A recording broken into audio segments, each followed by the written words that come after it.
The 2-Minute Tales Collection.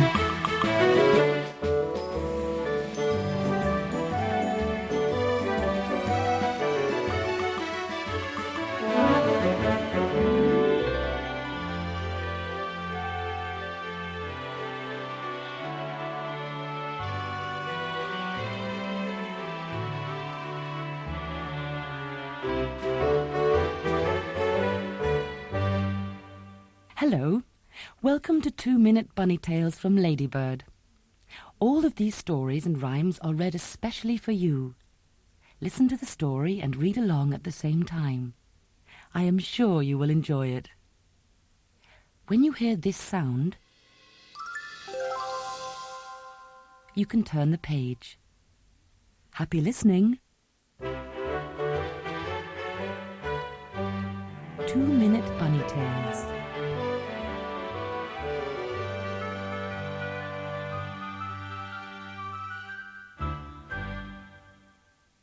The Rainbow Rabbits. "Who's got my socks?" cried Mr. Rabbit one morning. "Just wait until I find out which one of you naughty little bunnies has got them. Now then, Bayleaf, show me your feet." But the little rabbit just giggled. "I'm not Bayleaf, Dad," he said innocently. "I'm Bluebell, and these aren't your socks, they're Hazel's. And Hazel is wearing Scarlet's socks, and Scarlet is wearing Snowdrop's socks, and Rosebud isn't wearing any socks at all. And—" "Stop!" cried Mr. Rabbit. "You're making my ears spin." He peered closely at the little bunny in front of him. "Are you sure you're not Bayleaf? No? Well, never mind. The point is that everything is in a muddle. No one knows who's wearing what, and I still haven't found my socks. There's only one answer to a mess like this. We need a system." Mrs. Rabbit sighed. She remembered her husband's patent-improved carrot-cooking system. The steam had peeled off all the wallpaper. And as for his water-saving ear-washing system, her ears had lost their wiggle for weeks.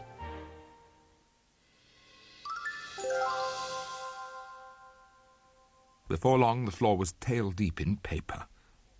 "Don't stand on those charts!" cried Mr. Rabbit, waving his crayons. "Now, everybody stand still and listen. My new system is based on colour coordination. And," he added modestly, "it's brilliant. What do you think?" "It's brilliant," said Mrs. Rabbit, faintly. And in a few days Mr. Rabbit's system was in operation. Little Scarlet was dressed from paws to ears, all in red. Primrose was all in yellow. You can guess what happened to Bayleaf, Snowdrop, Hazel, Bluebell, and Rosebud. At first, the 7 little bunnies rather liked looking different. But pretty soon they started to complain. "I don't like brown," said Hazel. "I want a T-shirt like Bluebell's. I'm never going to get dressed again if I have to wear horrible green," wailed Bayleaf. Mrs. Rabbit could hardly think straight with all the complaining, whereas Mr. Rabbit insisted that with a few minor adjustments everything would be fine. He set to work again with his famous crayons. But at the end of the day, he accidentally left the crayons in his shirt pocket and then put the shirt in the washing machine with all the children's clothes. When Mrs. Rabbit took the washing out of the machine next morning, she laughed so loud that the little rabbits came running. "What's the matter, Mum?" they asked. Mrs. Rabbit choked and sniffled. "I don't want to hear one more word about your clothes," she giggled. "Your father has invented a new system called the Improved Colour Coordination System, and we're all going to be using it." little rabbits loved their multicoloured clothes. It was time for phase 2 of my system, said Mr. Rabbit, looking aimlessly at the ceiling.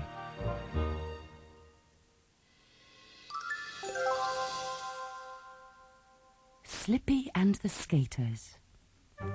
There was once a bunny called Cowslip who was very clumsy. She bumped into furniture, she dropped her toast on the floor, jam side down, and she tripped over her own feet. When Cowslip poured herself a drink, her mum would say, "Give that to me, Slippy. I'll carry it into the dining room. We don't want more milk in the pot plants, do we?" Cowslip didn't mean to be careless. It was just that she didn't think about what she was doing, and her mind was always on something else. At playgroup, the little bunnies ran around the room to music. Hoppity-skippity-jump, hoppity-skippity-jump, hoppity-skippity-bump. Yes, that was Cowslip. She'd noticed a spider high up on the ceiling and had forgotten to jump. It seemed that hardly a day went by without Cowslip colliding into one of her friends or spilling her food, or without someone telling her to concentrate and think about what she was doing. One winter, the water in the village pond froze so hard that it was safe to skate on. All the little bunnies, and some of the big ones as well, whizzed and swooped across the ice. Cowslip went along too and started to put on her skates. "Oh, Slippy, please don't come on the ice," shouted her brother. "You're sure to knock everyone over." "Perhaps you'd better just sit quietly on the bank and think, Slippy," advised her mum, who was practicing her famous double-axle bunny loop.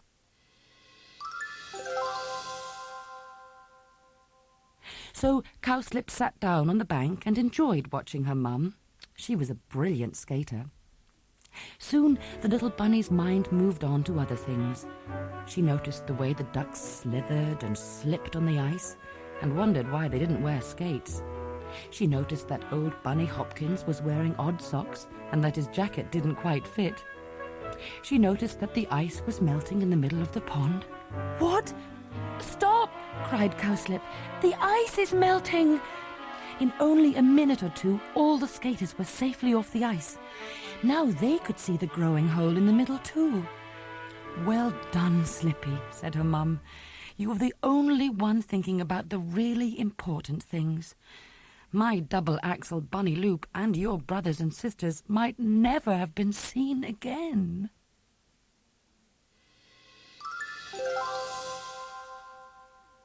The Dancing Bunny. Do you know young Hoppy, who can never keep still? If you haven't seen him, then you certainly will. He jigs in the sunshine, he hops in the drizzle, he zooms out of the house with a double-toed twizzle. From breakfast to supper he dances and jiggles, he waggles and waltzes, he prances and wiggles. And when sleepy Hoppy is tucked up in bed, he's dancing the foxtrot inside his own head.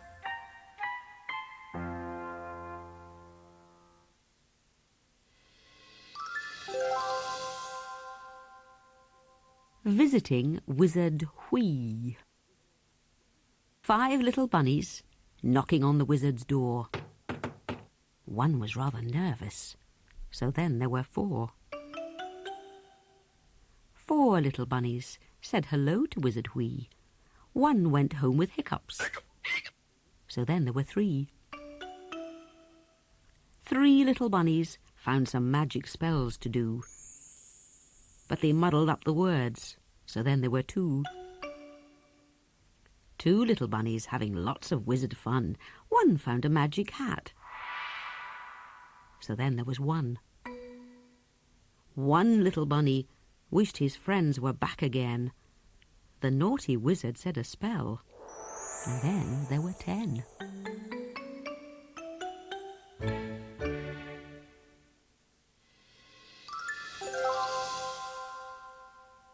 Mrs. Bunny had twins. What wonderful news! But what names would she choose? So many relatives had their own views. Said old Uncle Boris, "Have you thought of Horace? And Doris? Or Morris? Or Norris? Or Boris?" Smiled Grandmother Connie, "Dear, what about Ronnie? And Bonnie? Or Johnny? Or Lonnie? Or Connie?" Cried young Cousin Harry, "But what about Barry? And Carrie? Or Larry? Or Gary? Or Harry?" Laughed poor Mrs. Bunny, "Here's Sunny, here's Honey, for names don't sound funny when they rhyme with bunny."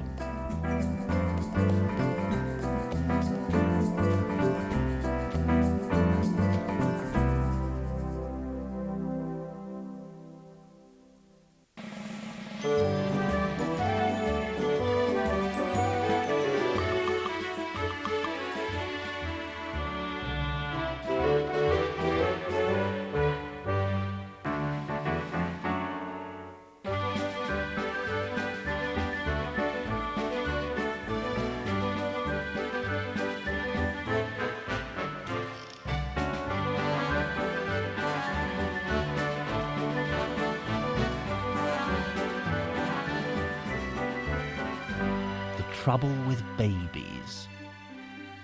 One day, Timmy's mum sat him on her knee. "Timmy," she said, "soon you are going to have some little brothers and sisters to play with. Won't that be nice?" Timmy was very excited.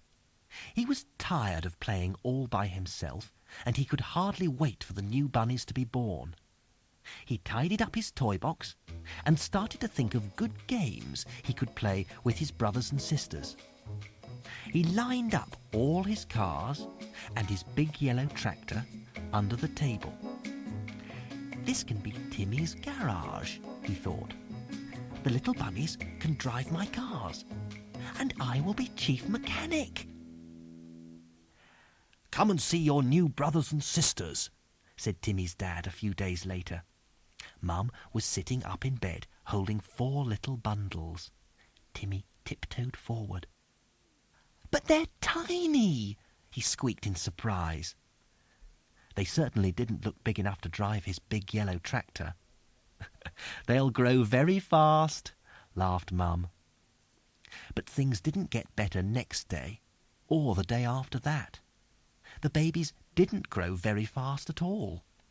They seemed to be asleep nearly all the time, and they wouldn't even open their eyes. A few weeks later, the little bunnies started to smile and gurgle. Timmy waited until his mum was out of the room. "It's all right," he whispered to his brothers and sisters. "She's not here. You can stop pretending now and talk to me." But the little bunnies just smiled and gurgled again. "Come and see my garage," said Timmy.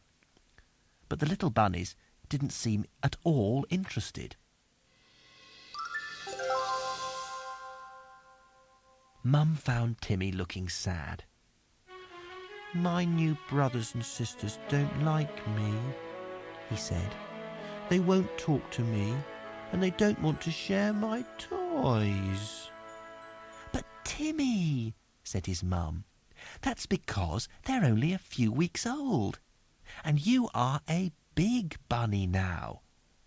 They have a lot to learn, and you can help me to teach them to do all the things that you can do." So Timmy put away his cars and his big yellow tractor. "Little bunnies are not ready to play with big toys yet. They have a lot to learn," he announced. Then he piled some cushions and his picture books under the table. "This is Timmy's school," he said, "and I am the baby bunny teacher."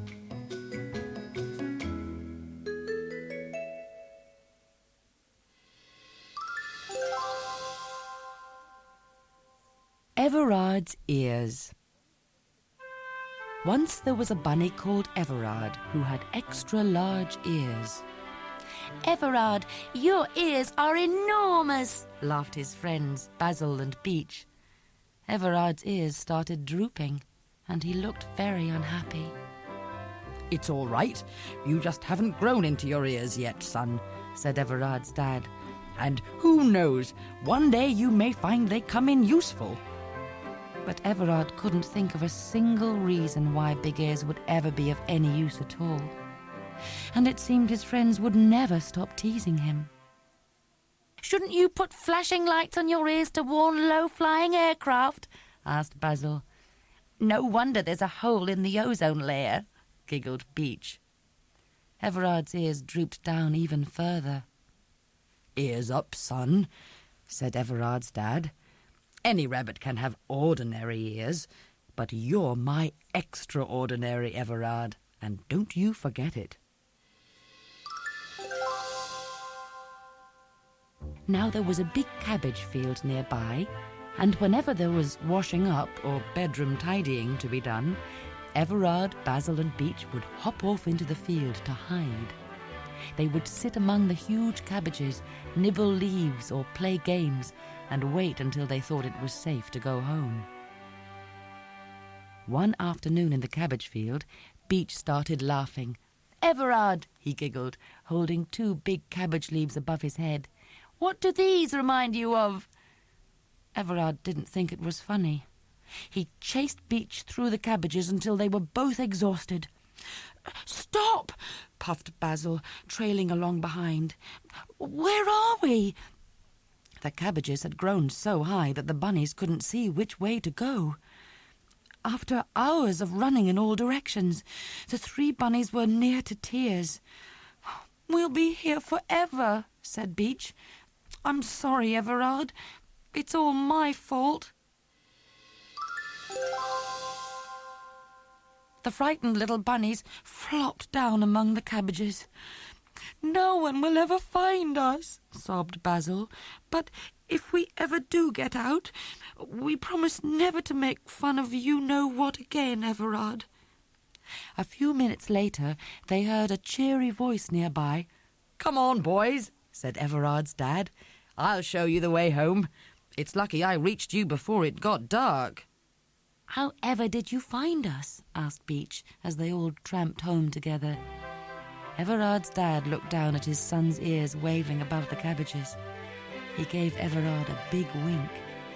"Let's just say I had extraordinary good luck," he said.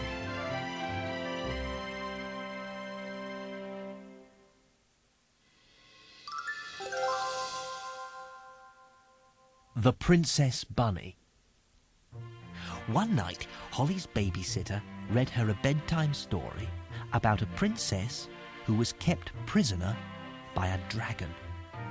A brave prince rescued the princess, and she lived happily ever after. "I'd like to be a princess," said Holly to her little brother Ben. "But I'd quite like to do the brave rescuing too." Said Ben sleepily.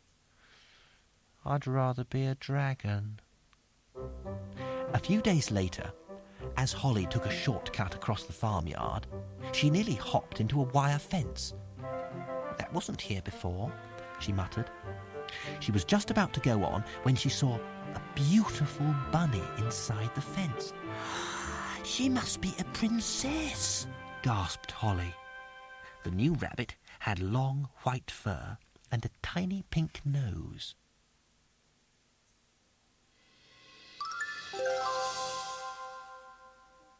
Holly didn't think twice. "Don't worry," she cried. "It's Holly here. I'll rescue you." She found a little gate in the fence, pushed open the bolt, and hopped inside. "Delighted to meet you. I'm Florabelle," said the bunny. "What? Just follow me," said Holly. "There's no time to lose." So the Princess Bunny hopped into the farmyard. "I'm not sure," she said. "Come on," cried Holly. "Can't you hop any faster?" And she scampered into the next door meadow. "I'm not used to hopping over fields," complained Florabelle, and she flopped down and wouldn't go any further. "It's very kind of you to visit," she said, "although I don't really like hopping games. Anyway, I think I must get back now. It's time for my dinner." "But I'm rescuing you," wailed Holly.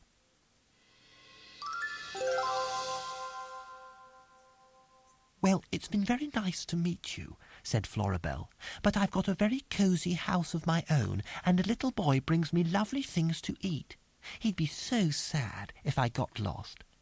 You must drop round for another delightful chat sometime. Goodbye." And Floribel hopped cheerfully home. Next time the babysitter came, she asked if Holly and Ben would like the story about the princess again. "No, thank you," said Holly. "We'd like a story with lots of dragons and no princesses at all."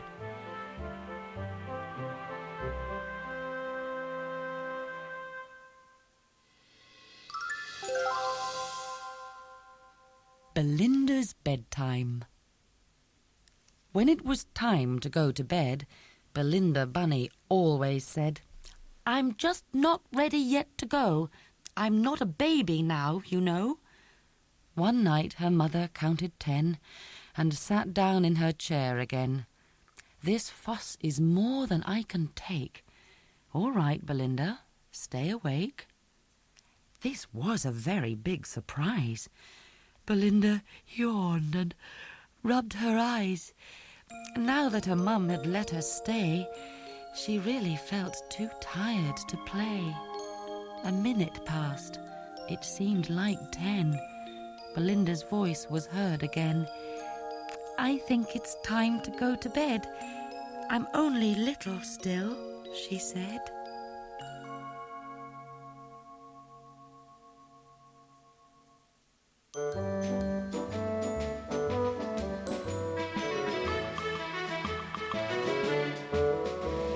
There are lots of other Ladybird book and tape packs to be enjoyed too. Stories for under 5s, favourite tales, story time, nursery rhymes, Desperate Dan, Dennis the Menace, Minnie the Minx, times tables and the classics. Available wherever Ladybird books are sold.